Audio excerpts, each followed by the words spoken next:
A major tax policy measure in the 2017 national budget was the increase in the taxable component of employer-provided housing benefit.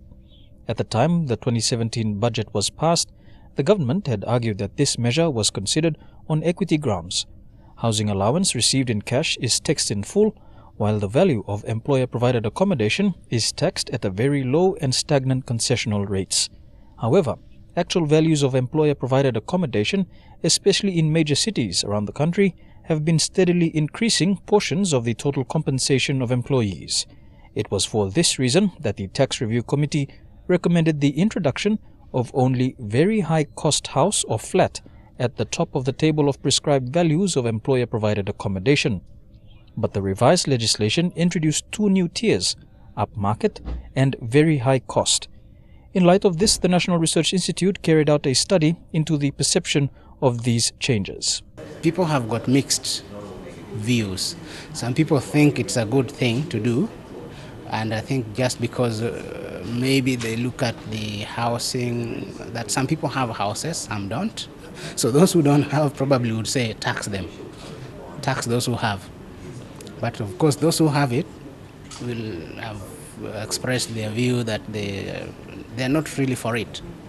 In fact, they're asking for more concessions to be given. Today, stakeholders were invited to a presentation of the draft findings. Among those present, the Internal Revenue Commission, who also used the opportunity to explain the details of the housing benefit tax. If your employer pays 1,000 kina to your landlord and pays the rent on your behalf, you don't pay tax on the 1,000 kina, you pay tax on their benefit, which is way less than 1,000 kina, isn't it? You look at those tables. Instead of paying tax on 1,000 kina, you're paying tax on 150 kina. And remember, you're not paying 150 kina tax, you're paying your marginal tax rate on 150 kina. So the difference between Australia and here, in Australia, 1,000 kina, you would be paying, if you've got a marginal rate of 35%, you would be paying 350 kina tax. Here, with the benefit, you're paying 35 kina tax. According to Dr. Oduno, the final report will be presented to a wider range of stakeholders with a special emphasis on highlighting the findings to key policy makers.